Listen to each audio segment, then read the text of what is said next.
We start this hour as President Donald Trump has concluded his visit to Qatar and has now arrived at the UAE. This is the final stop on his Middle East tour. In the UAE, Trump is set to tour the iconic Sheikh Zayed Grand Mosque before attending a dinner at the presidential palace. Qasr Al Watan, Qatar's Emir Sheikh Tamim bin Hamad Al Thani, saw Trump off as he departed Doha for Abu Dhabi, marking the end of his visit to Qatar and the beginning of his final leg of the Gulf tour. Earlier in Qatar, Trump delivered remarks to US troops stationed at the Al Udeid Air Base, a critical military installation for US operations in the Middle East. Let's listen in to some of the statements made by Trump at the US troop base. As president, my priority is to end conflicts, not start them, but I will never hesitate to wield American power if it's necessary to defend the United States of America or our partners. And this is one of our great partners right here. It's a big subject over here, too. I always say, what are you investing in? It seems one thing everybody seems to have in common is AI. So I don't know if that's a good thing or bad. Maybe you shouldn't do it because too many people are doing it, or maybe you should follow the crowd, fellas, okay? So you're going to figure it out. We have a man who's here who has been. While in Doha, Trump also participated in high-level talks with Qatar's Emir Sheikh Tamim bin Hamad Al Thani, leading to the signing of major deals. These agreements included over $243 billion in economic partnerships, with significant investments in defence, aviation and technology. Notably, Boeing secured a massive order for 160 planes, while Qatar committed to buying advanced counter-drone technology from Raytheon. Well, joining us to discuss the significance not just of Trump's visit today, but the whole Gulf state visit for Donald Trump is Ross Feingold, a political risk analyst who is joining us from Taipei. Ross, let's look at this overriding visit, of course, the first one of Donald Trump's second term, first major visit. What's the significance of him choosing the Gulf states and countries like Saudi, Qatar and also the UAE? One of the most significant reasons would be that these are three countries that are willing and able to announce significant purchases of U.S.-made products such as aircraft, defense-related investments in the United States.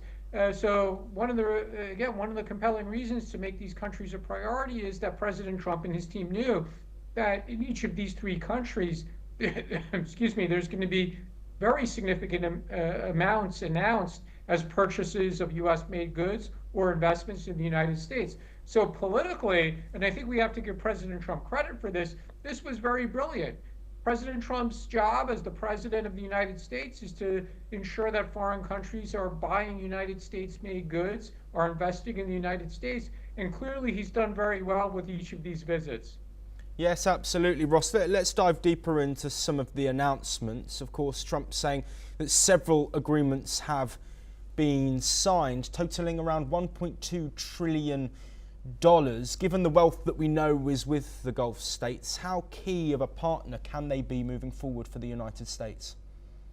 Well, certainly they're key as a provider of capital. They're also key as security partners. And this raises another interesting point. Whether it's with regard to Iran or it's with regard to Sunni terrorist organizations like ISIS, it's clear the United States is still heavily invested in the Middle East from a geopolitical perspective. The United States government and the United States military is going to continue to play a key role in peace in the Middle East. Whether or not people like that or not, it's still going to be the fact that Middle Eastern countries, like the three countries that President Trump is visiting on this visit, they see the U.S. as the key security partner or even as the guarantor of their security. So although we often hear talk about the United States leaving the Middle East or the United States adjusting its priorities to make the Asia-Pacific region, where I'm speaking from, the priority region because of U.S.-China competition, the fact remains is that the United States needs to be heavily involved in the Middle East. Yes, absolutely, Ross. Of course, ongoing geopolitical situations that the US have been heavily involved with. Of course, some in the region as well. Looking at the comments that Trump also made at the airbase, I want to focus in on comments around Iran. He said, of course, that a deal has been close. We've heard from the leader of Qatar as well. What's the significance of Trump's Gulf state visit amid the regional tensions that we're seeing with Iran and that nuclear deal, but also, of course, in the Middle East with Israel, Hamas, and other proxy states around them? When it comes to Iran and Iran's nuclear research and nuclear weapons development program, it's clear that none of the Gulf states, none of the Persian Gulf states want Iran to have a nuclear weapon. So when it comes to that issue, their views are consistent with the United States view, and this is already across several presidential administrations in the United States, including Trump 1.0 and now Trump 2.0. President Trump has been very clear that Iran having a nuclear weapon is unacceptable. So there's still the option, before we get to an actual agreement, there's still the option for a military solution. And it's clear that some of these Persian Gulf Arab states will support that. They simply don't want Iran to have a nuclear weapon. When it comes to the Israel-Gaza war, the Trump administration has been very supportive of Netanyahu. There's been talk in recent days about some separation or some space between the U.S. and Israel. The U.S. negotiated the release of the dual citizen without going through Israel and negotiated that directly with Hamas. But it's clear that whether it's Israel or the Persian Gulf states, they're all concerned about Islamic fundamentalism. And frankly, there's no love lost between Hamas and the Persian Gulf states. So in a way, they're still happy that that Israel is prosecuting this war against Hamas. But what's also clear is that the Persian Gulf states, they see the key player as being the United States. It's only the United States that could put pressure on Israel to negotiate with the Palestinians.